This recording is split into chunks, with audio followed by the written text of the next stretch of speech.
귀한 찬양 감사드립니다.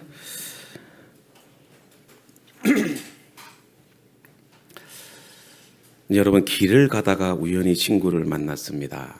이 말에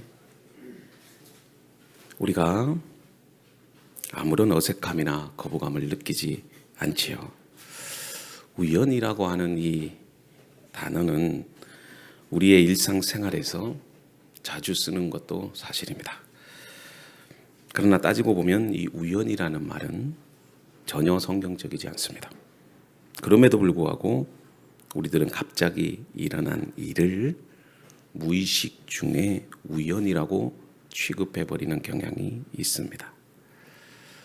우리 신자들 중에서도 우연을 믿는 사람들이 많은 것 같아요. 이유는 어떤 현상이 발생했을 때, 또 어떤 만남이 이루어졌을 때 대개 그 원인을 설명할 수 없으면 우연이라고 생각하는 경향이 있기 때문입니다. 하지만 성경의 가르침에 의하면 모든 것은 철저하게 하나님의 섭리에 근거하고 있다고 우리에게 가르쳐주고 있어요.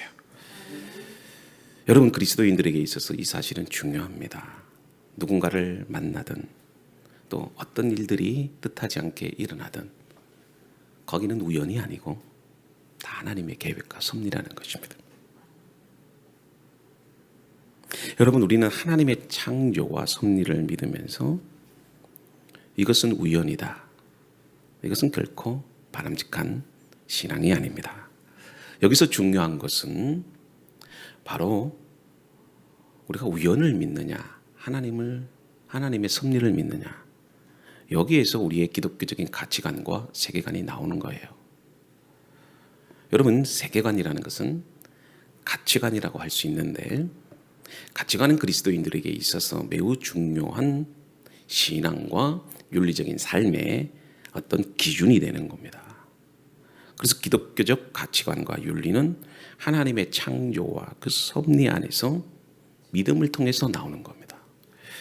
그래서 신자는 이론적으로 설명할 수 없는 일이나 또 그 일들까지라도 하나님의 섭리로 이해하고 믿어야 되는 거예요. 여러분, 우연이라는 것은 사람을 불안하게 합니다.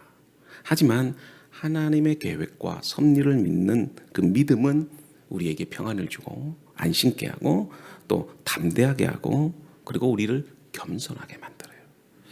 누구나 인생을 살다 보면 이유를 알 수 없고 원인을 알 수 없는 일들이 많이 일어납니다. 그렇다고 해서 여러분, 낙심할 이유가 없습니다. 왜냐하면 모든 것은 다 하나님의 섭리이기 때문에 그래요. 일이 나에게 불리하게 진행이 되고 그 결과가 우리에게 고통을 준다고 해도 여러분, 우리는 하나님을 원망하지 말아야 합니다. 왜냐하면 하나님의 섭리는 우리에게 있어서 우리를 평안과 기쁨과 은혜로 이끌기 때문에 그렇습니다. 그래서 여러분들 어떤 상황에서도 믿음으로 살아가십시오. 하나님의 섭리 안에서 살아가십시오. 오늘 우리는 이 베들레헴으로 돌아온 나오미와 이 룻이 어떤 일을 했는지, 그리고 하나님께서 이렇게 결단하고 돌아온 이 나오미의 가정을 위해서 무엇을 준비하셨는지 우리가 한번 살펴보려고 해요. 또한 이 룻과 보아스의 만남이 우연이 아니라 하나님의 섭리 과정으로 우리가 이해를 할 수 있어야 되고, 그렇다면 그 하나님의 계획과 섭리 속에 담긴 뜻이 무엇인지 오늘 우리가 함께 은혜를 나누고자 합니다. 자, 여러분, 룻기서를 묵상할 때에 이 2장은 아주 중요한 핵심적인 그런 내용이 담겨 있는 장입니다. 우리가 이 장을 묵상하면서 이 그리스도인들이 믿음으로 어떤 일들을 결정했고 또 그 의도가 선한 것이었을 때, 자, 그 결과는 분명히 하나님께서 우리에게 축복해 주실 거다, 그런 생각을 합니다. 또한 하나님께서 어떤 방식으로 나오미의 가정을 회복시킬지 그런 기대를 가지고 우리는 이 장의 말씀을 이렇게 읽기 시작하죠. 그런데 막상 이 펼쳐지는 이야기는 우리의 기대와 바람대로 되지 않아요. 이 나오미와 룻이 약속의 땅, 회복의 땅, 베들레헴에 왔습니다. 그러나 그들이 경험해야 하는 삶의 고단함, 고통은 사라지지 않고 여전히 존재했다는 것이에요. 2절 말씀 우리 한번 보는데요. 모압 여인 룻이 나오미에게 이르되 원하건대 내가 밭으로 가서 내가 누구에게 은혜를 입으면 그를 따라 이삭을 주겠나이다 하니 나오미가 그에게 이르되 내 따라 갈지어다 하매. 자, 그 힘든 모압 생활을 마치고 베들레헴에 풍년이 들었다는 소식을 듣고 나오미가 베들레헴으로 돌아오고자 합니다. 근데 그때 며느리 룻이 따라오죠. 자, 이제 막 모압 땅에서 돌아온 두 여인에게 가장 큰 시련이 닥칩니다. 그것이 무엇입니까? 먹고 사는 문제였습니다. 빈곤의 문제였어요. 참 아이러니하죠. 베들레헴에 풍년이 들었습니다. 많은 사람들이 풍요로운 삶을 사는데 이 나오미의 가정은 빈곤의 문제로 어려운 가운데 있는 거예요. 그래서 룻기서 2장 2절을 보면 지금 그들이 처해 있는 형편이 얼마나 궁색한지 잘 알 수 있잖아요. 베들레헴은 지금 풍년이 들어서 어려움 없이 많은 사람들이 살고 있지만 정작 나오미와 이 룻 자신들에게는 가진 것이 아무것도 없어요. 자, 모압으로 이주할 때 모든 것을 다 처분하고 떠났기 때문에 베들레헴으로 돌아왔지만 남아있는 것은 아무것도 없습니다. 상황은 절망적이고 당장의 끼니를 해결해야 할 그 방법조차도 없었던 것이에요. 자, 이 상황에서 며느리 룻이 시어머니에게 뭐라고 말합니까? 어머님, 추수하는 누군가의 밭에 가서 떨어진 이삭이라도 주워오겠습니다. 그렇게 말을 합니다. 자, 여기서 우리는 무엇을 알 수 있을까요? 이 두 여인은 추수하는 밭에 가서 떨어진 곡식이라도 줍지 않으면 살 수 없을 정도로 매우 어려운 상황이라는 거예요. 남의 밭에서 추수 후에 떨어진 곡식을 줍는다는 것은 사실 생각해 보세요. 자존심 상하고 부끄럽지 않습니까?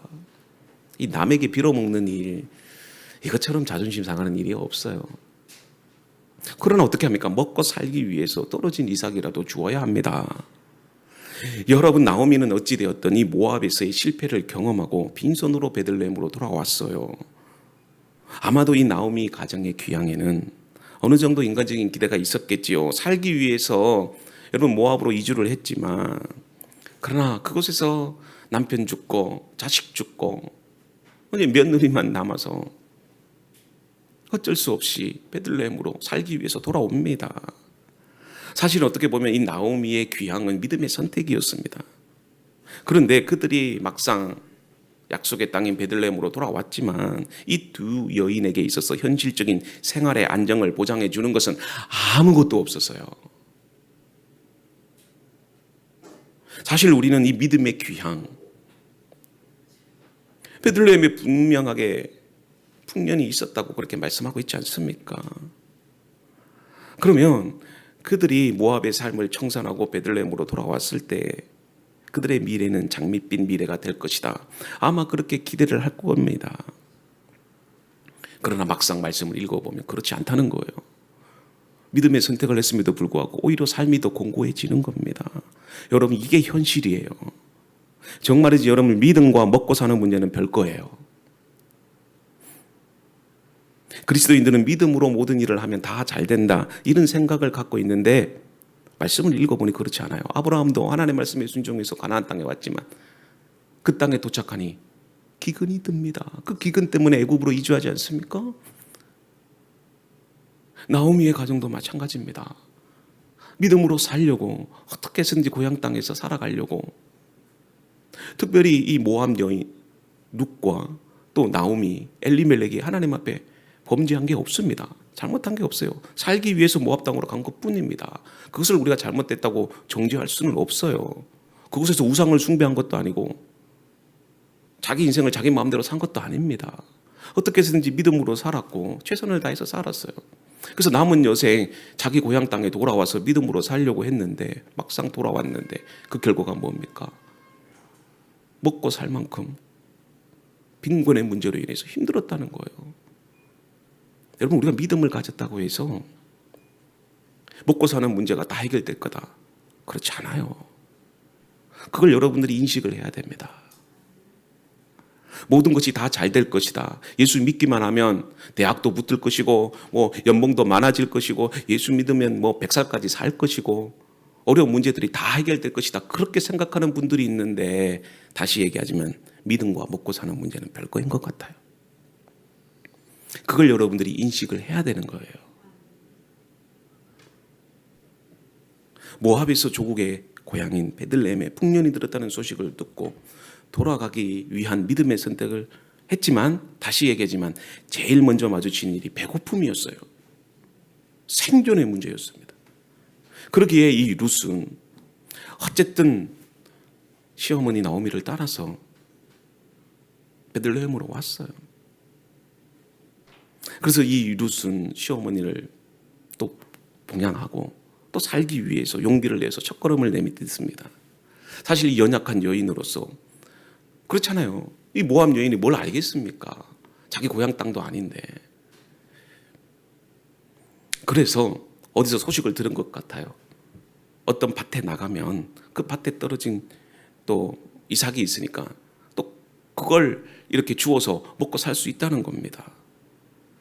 그래서 룻은 이 일이 시어머니와 자신이 굶지 않고 생계를 연명할 수 있는 아마 절대적인 살 길이라고 생각했을 거예요. 그래서 2절에 이 룻이 시어머니에게 나오미에게 그렇게 고백하지 않습니까? 어쩌면 그 고백이 이 룻이라고 하는 여인의 그런 어떤 용기와 또 그 말 속에 이 가련한 여인들이 겪고 있는 그런 어떤 고통과 또 절망을 우리는 알 수 있는 거죠. 생존을 위해서 힘들게 내딛는 첫걸음, 이방 여인으로서 룻이 얼마나 힘들었을까. 어쩌면 이 룻의 이런 모습이 오늘을 살아가는 우리의 모습과 다르지 않다는 것을 오늘 우리는 깨닫게 됩니다. 다행인 것은 룻이 먹고 살기 위해서 이삭을 주우러 갈 때에 보리 추수가 끝나는 기간이 아니라 말씀을 보니까 그 보리 추수가 시작하는 그런 기간이었다는 거예요. 자, 여기서 뭔가 하나님의 섭리가 나타나기 시작합니다. 자, 추수 끝이 되면 이삭이 별로 없잖아요. 그런데 시작하는 때이기 때문에 곡식에 이 밭이, 이 곡식들이, 나달들이 밭에 많이 떨어져 있을 겁니다. 자, 그래서 그것을 줍기 위해서 룻이 이제 밭으로 나갑니다. 자, 여러분, 이스라엘의 율법에 의하면 이 추수 때 떨어지는 그 이삭과 보리 줄기들은요, 가난한 사람들과 거류민, 이방인들이죠, 반드시 남겨두어야 됩니다. 자, 레위기 19장 9절과 10절에 보면 율법에 다음과 같이 말씀하고 있어요. 한번 보여주세요. 레위기 19장 9절. 잘못되어 있는데 제가 한번 읽어보겠습니다. 너희가 너희의 땅에서 곡식을 거둘 때에 너희 밭 모퉁이까지 다 거두지 말고 내 떨어진 이삭도 줍지 말며 10절입니다. 내 포도원의 열매를 다 따지 말며 내 포도원에 떨어진 열매도 줍지 말고 가난한 사람과 거류민을 위하여 버려두라. 나는 너희의 하나님 여호와니라. 자, 19장 레위기 19장의 말씀은 어떤 말씀이냐면 내가 거룩하니 너희가 거룩하라. 네, 아주 유명한 말씀이죠. 근데 그 거룩함이 무엇인지에 대해서 하나님이 말씀하시는데 뭡니까? 예를 들어서 농사를 짓는 사람이 곡식을 거둘 때 곡식을 거두다 보면 나달갱이가 다 떨어지지 않습니까? 그러면 그걸 줍지 말라는 겁니다. 떨어진 이삭을 줍지 말라는 거예요. 그리고 포도 농사를 지을 때 이 열매를 따게 되면 딸 때 이 포도 알갱이들이 땅에 떨어지지 않겠습니까? 그러면 그거를 줍지 말라는 겁니다. 왜냐하면 가난한 사람과 거류민들을 위해서 그들이 먹고 살 수 있도록 내버려 두라는 거예요. 그러면 여러분 보세요. 레위기 19장에는 내가 거룩하니 너희가 거룩하라. 그 거룩에 대한 말씀이 기록되어 있어요. 그러면 거룩이란 뭘까요? 거룩이란 뭘까요? 예를 들어서 농사 짓는 사람은 거룩한 삶이라는 게 가난한 사람들이 먹을 수 있도록 땅에 떨어진 곡식이 있으면 그걸 남겨두는 거예요. 그게 거룩이에요. 여러분, 이것은 하나님께서 가난한 자들과 사회적 약자들이 살아갈 수 있는 최소한의 복지 규정을 마련해 두신 겁니다. 그래서 하나님은 이런 부분까지도 강제적으로라도 어떻게 하라? 이웃을 도우라. 그렇게 말씀하신 거예요. 왜 이런 제도가 필요했을까요? 어려운 이웃을 돕고 섬기고 사랑하는 것, 그것이 뭐다? 하나님의 거룩이라는 거예요.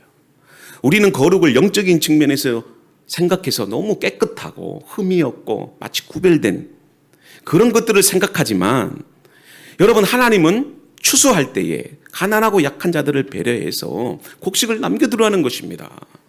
여러분, 내가 기업의 사장이라고 한다면 노동자들을 학대하지 말아야 되는 거예요. 봉급 착취하지 말고 그들에게 노동 시간을 지키게 하고, 그리고 사랑하고 그들에게 정당한 보수를 주라는 거예요. 또 내가 장사를 할 때에 거룩하면 뭡니까? 속이면 안 돼요. 나쁜 물건을 가지고 이게 국산 제품이다 속여서 그렇게 이윤을 남기면 안 된다는 겁니다. 그게 거룩이에요, 여러분. 지금 레위기 19장에서 가난한 사람과 타국인을 위해서 양식을 남겨두라. 자, 그 말씀 뒤에 19장 10절 하반절에 보면 뭐라고 말씀하시느냐면 나는 여호와 하나님이라, 이 말씀을 해요. 나는 여호와 하나님이라. 왜 이런 말씀을 하셨을까요? 추수할 때 주인은 자기가 노력하고 애쓰고 이렇게 많은 소득을 얻었다고 생각할 수 있을 거예요. 그런데 이렇게 풍요롭게 추수할 수 있도록 은혜를 베푸신 분이 누구다? 여호와 하나님이라는 것. 그것을 잊지 말라는 겁니다. 너희들이 분명히 가을이 되면 포도나무의 소출을 얻게 될 것이고 또 밭에 곡식을 얻게 될 것이다. 그때 무엇을 생각하라? 이렇게 내가 곡식을 얻을 수 있도록, 포도나무의 열매를 얻을 수 있도록, 내가 이렇게 직장을 다니면서 이렇게 소득을 얻고 건강하게 살아갈 수 있도록 은혜를 베푸신 하나님을 잊지 말라는 거죠.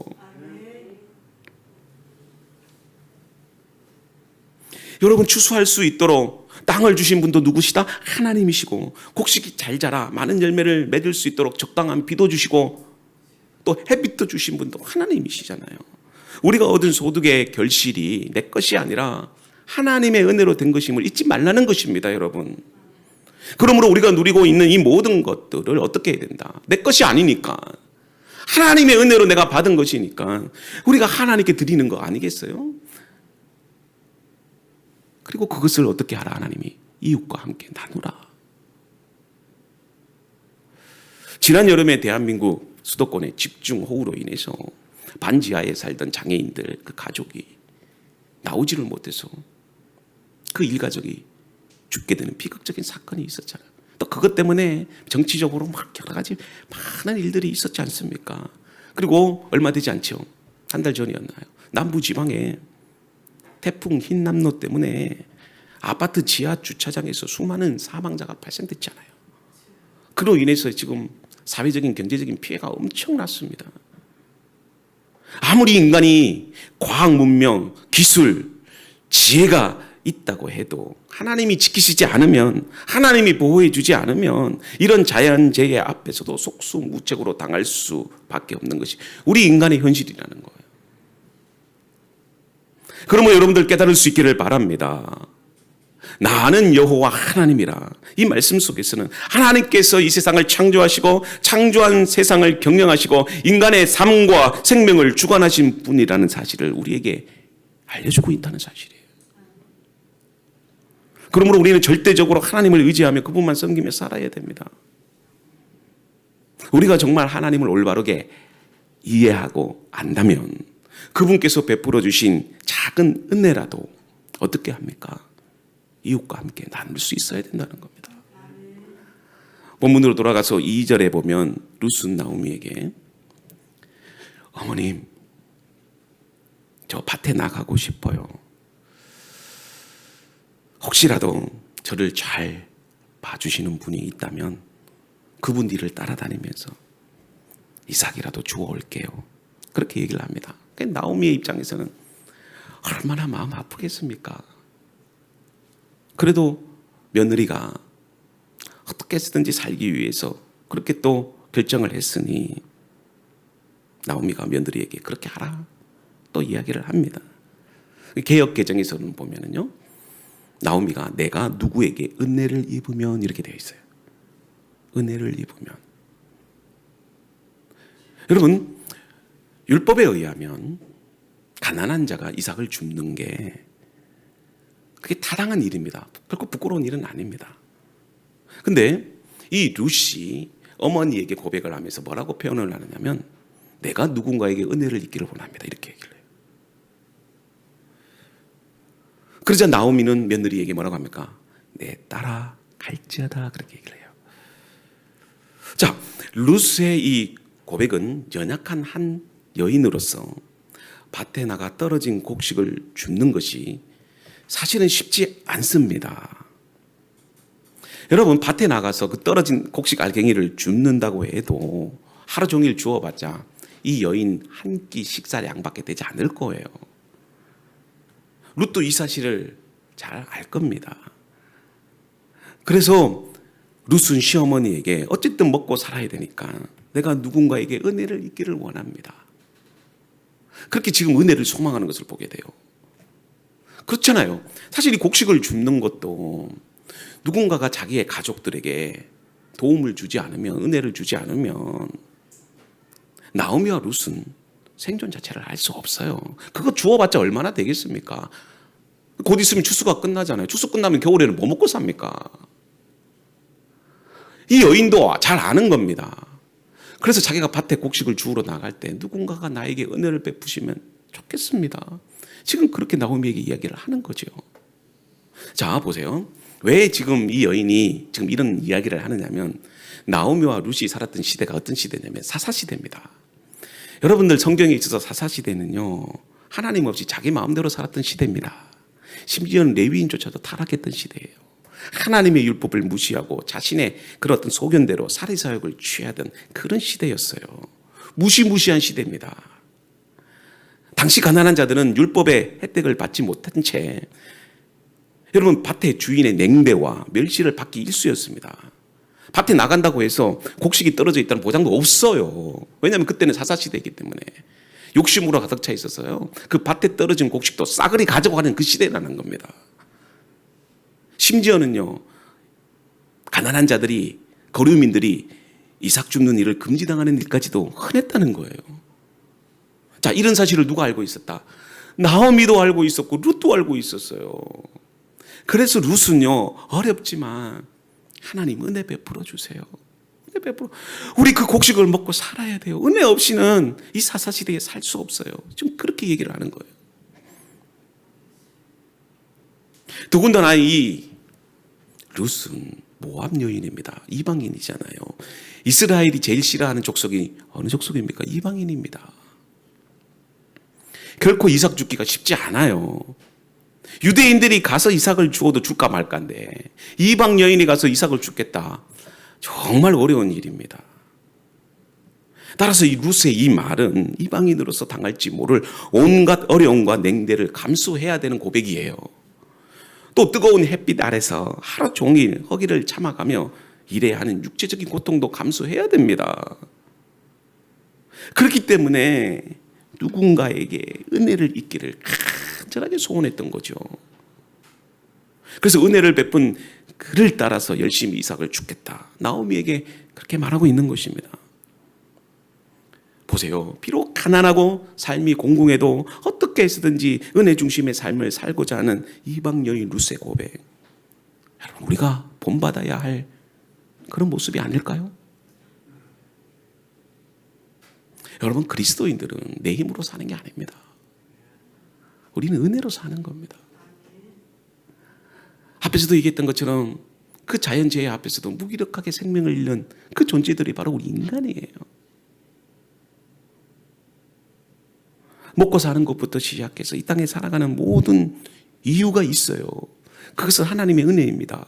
내가 하루 세 끼 밥 먹고 사는 것도, 내가 운전할 때 안전하게 집으로 돌아갈 수 있는 것도, 밤에 아침에 일어나서 하루를 시작할 수 있는 것도, 내가 이렇게 굶지 않고 일정한 소득 가운데 우리 가정이 건강해서 하루하루를 살아갈 수 있는 것도 다 하나님의 은혜입니다. 룻이 이삭을 주우러 밭에 나갈 때 얼마나 많은 위험이 있겠습니까? 룻은 이방인들이 가장 싫어하는, 이스라엘인이 가장 싫어하는 이방 여인입니다. 그래서 밭에 나가면 모진 모멸과 차별도 당할 수 있지 않습니까? 또 잘 보세요. 룻은 젊은 과부입니다. 결혼을 했지만 자식이 없어요. 이런 젊은 과부들에게 있어서, 과격한 농부들에게 있어서는 해코지할 수 있는 상대예요. 또 사사시대는 그런 일들이 흔했어요. 특히 사회적 약자들인 여성들은 언제나 강한 남성들의 놀잇감이 되는 겁니다. 피해자로 남아요. 밭에 곡식을 주우러 갔다가 어느 순간에 남자들에게 해코지를 당할 수 있는 그런 위험도 있지 않습니까? 근데 룻과 나오미에게 있어서 진짜 필요한 것은 이 두 가련한 여인이 먹을 수 있는 하루의 양식이에요. 근데 룻은 먹을 양식도 중요한데 그보다 더 중요한 게 뭐다? 하나님의 도우심인가? 그리고 하나님의 은혜라고 지금 고백하고 있는 것 아니겠어요? 룻이 이삭을 주우러 나가면서 간절히 하나님의 은혜를 구하며, 또 시어머니는 그런 며느리를 축복하면서, 아마 룻이 나가 있는 동안 시어머니 나오미는 이 룻을 위해서 안전하게 그리고 많은 양식을 가져올 수 있도록 하나님께 기도했을 거예요. 여러분, 은혜는 죄인들에게 베푸신 하나님의 절대적인 호의예요.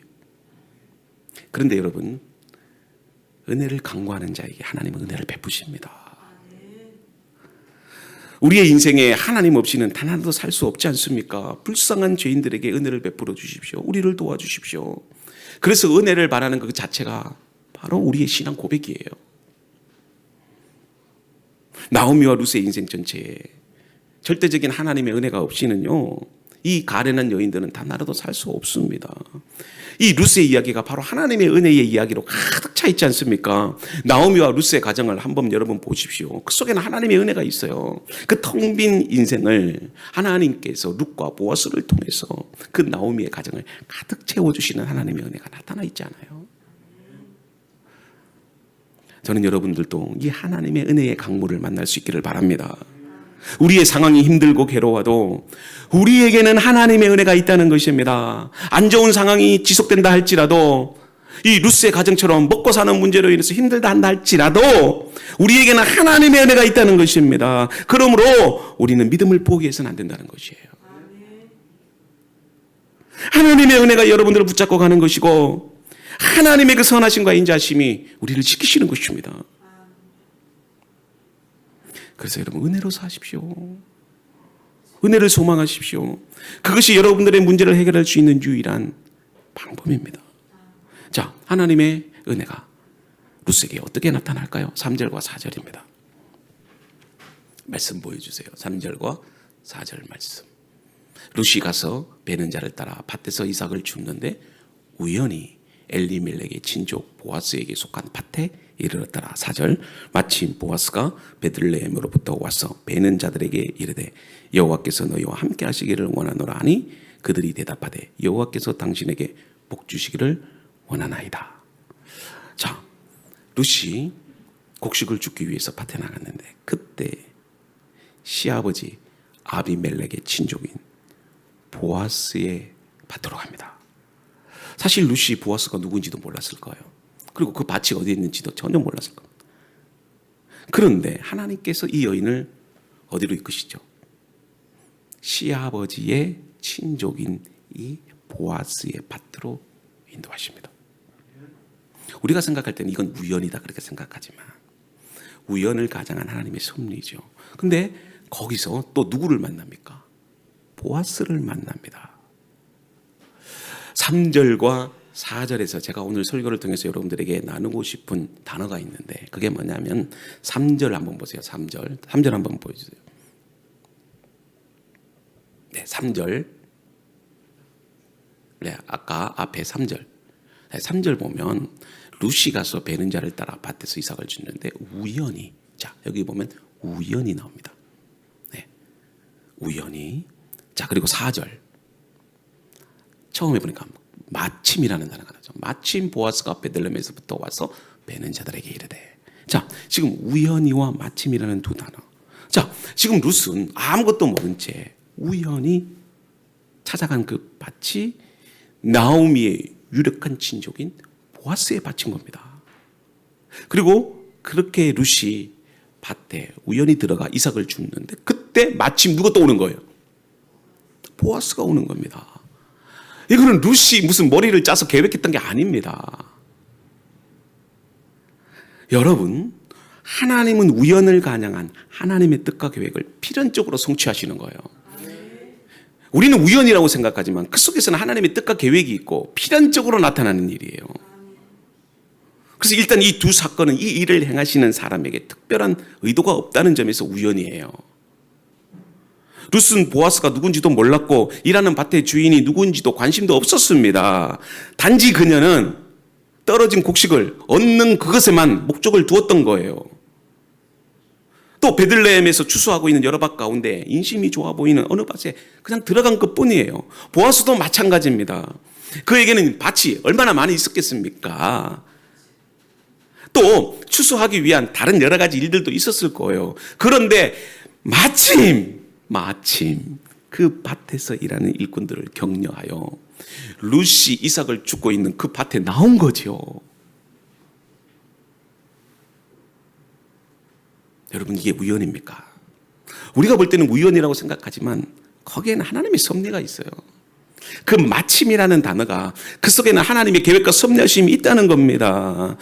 여러분, 정말 우리가 생각하고 있는 것처럼 이 모든 일들이 다 우연일까요? 절대 그렇지 않아요. 룻기의 저자는 4절에 이 보아스가 마침 밭으로 왔다는 사실을 강조하면서 하나님의 주권과 섭리를 강조하고 있는 겁니다. 우연과 마침이라는 이 두 단어를 병행시키면서 룻과 보아스의 만남이 우연이 아니라 필연적인 하나님의 섭리라는 것을 룻기의 저자가 우리에게 암시해주고 있는 겁니다. 여러분, 갑작스러운 이 보아스의 등장에 불신자들은 우연이다 그렇게 생각할 겁니다. 뭐 또 이렇게 생각하는 사람도 있을 거예요. 뭐 인연이다. 근데 이 세상에서 우연히 존재하는 것, 우연히 일어나는 일, 인연 같은 건 없어요.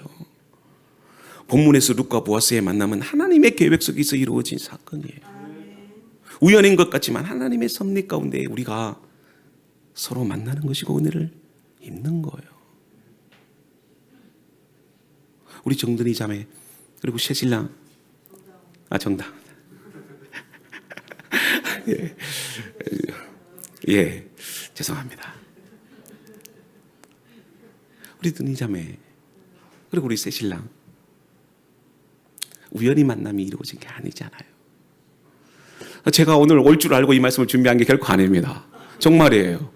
저는 시리즈 설교잖아요. 그죠? 미리 예고된 설교지 않습니까?